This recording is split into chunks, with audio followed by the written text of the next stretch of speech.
अस्सलाम वालेकुम। खबरें TV.net के साथ मैं हूं ज़ाहिदा आरा। उम्मीद करती हूँ आप सब खैरियत से होंगे जहां भी होंगे। नाज़रीन, वैसे तो पाकिस्तान में रोज़ का मामूल बन गया कि हरासगी के केस सामने आते रहते हैं। कभी किसी खातून को चलती बाज़ार में हरासा कर लिया जाता है, कभी किसी दफ्तर में, कभी सफ़र में। तो ये मामूल है कि हमारे यहाँ हरासगी के केस भी और इतने भोंडे तरीके से हरासा किया जाता है कि बाज़ का जो खातून होती है, जो विक्टिम होती है, उसको बताते हुए शर्म महसूस होती है कि मुझे क्यों हरासा किया गया और किस तरह हरासा किया गया। तो आज भी एक हरासगी का केस सामने आया है। किसी चलते बाज़ार में नहीं आया, किसी पाकिस्तान के छोटे से प्राइवेट दफ्तर में नहीं पेश आया, ये बल्कि पेश आया है कौमी असम्बली में, जहां हमारे चुने हुए नुमाइंदे हमारी किस्मतों के फ़ैसले करते हैं, पाकिस्तान को चलाने के लिए बैठते हैं, लेकिन वहाँ भी औरत महफूज नहीं है। तो अगर कौमी असम्बली में औरत महफूज नहीं है तो पाकिस्तान के बाकी जो दफ्तर हैं, चलते बाज़ार हैं, वहाँ तो औरत महफूज हो ही नहीं सकती। जी हाँ, मैं बात कर रही हूँ रुमैसा अरबाब की, जो असिस्टेंट डायरेक्टर हैं कौमी असम्बली में। उनको उस टाइम पे डायरेक्टर वसीम इकबाल जो है हरासा करते रहते थे मुख्तलिफ तरीक़ों से, तो उन्होंने इनके ख़िलाफ़ एप्लीकेशन दी। रुमैसा अरबाब ने जो है कशमाला तारिक साहिबा को जो है मौतसब बराए इस्दाद हरासियत है, तो उन्होंने इनकी बग़ैर सुने उनके ख़िलाफ़ फ़ैसला दे दिया, यानी कि अपने बॉस के हक़ में दे दिया कि उनको हरासा नहीं किया गया और यूँ जो है उसकी कोई सुनवाई नहीं की गई। मेरा कशमाला तारिक से एक सवाल है कि कशमाला तारिक तो खुद एक खातून थी, उनका फ़ैसला देने से पहले रुमैसा को खुद सुनना चाहिए कि रुमैसा का मसला क्या है, कब हरासा किया, किस तरह हरासा किया गया।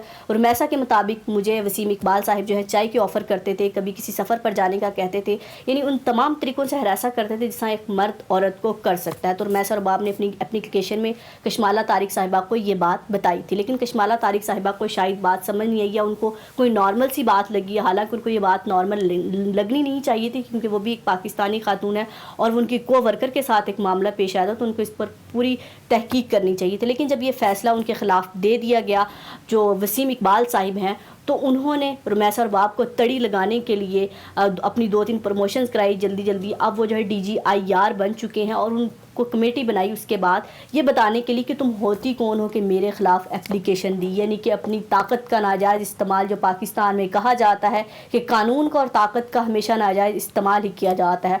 तो वसीम इकबाल ने भी फिर वही किया जो हमारी एक रीत है, एक रिवाज है कि हम ताकत का इस्तेमाल करते हैं जहाँ हम कर सकते हैं, हम कमज़ोर को दबाने की कोशिश करते हैं।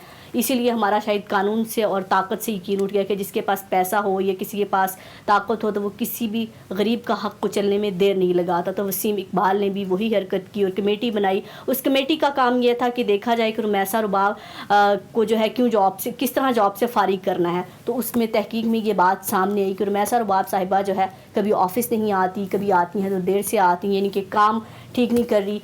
तो ये वजह जो है पेश की गई स्पीकर कौमी असम्बली के सामने और कहा गया कि उनसे साइन कर दिए जाएँ और रुमैसा अरबाब को जो है जॉब से फारिग कर दिया जाए।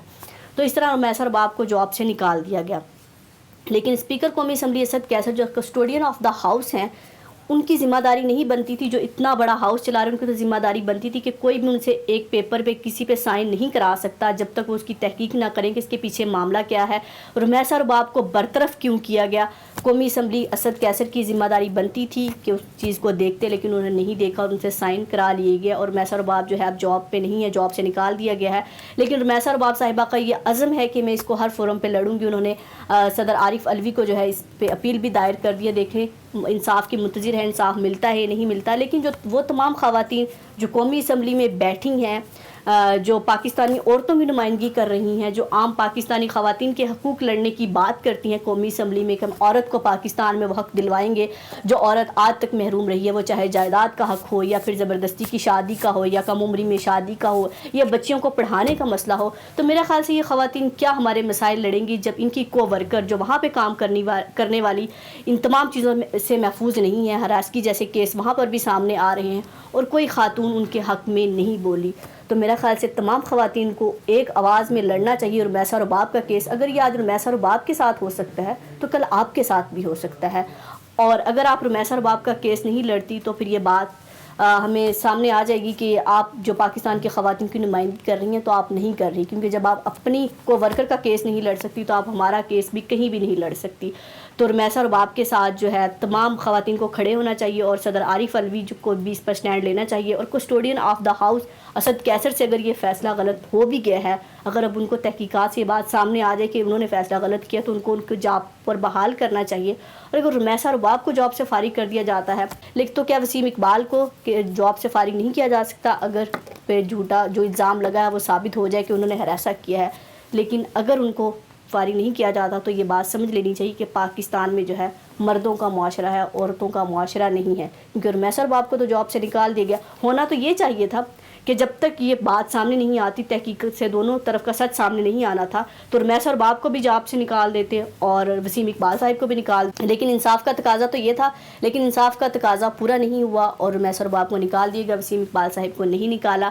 تو اب دیکھتے ہیں رمیسہ ارباب نے جو اپیل کی ہے اس پر کیا بنتا ہے، اور یہ تمام خواتین جو قومی اسمبلی میں بیٹھتی ہیں ان کے حق میں بولتی ہیں یا نہیں بولتی، یا پھر پاکستان میں عورت کہیں بھی محفوظ نہیں ہے تو پھر ہراسگی کے کیس میں بھی سامنے آتے رہیں گے. اپنا اور اپنے پیاروں کا بہت خیال رکھیے گا. اللہ حافظ.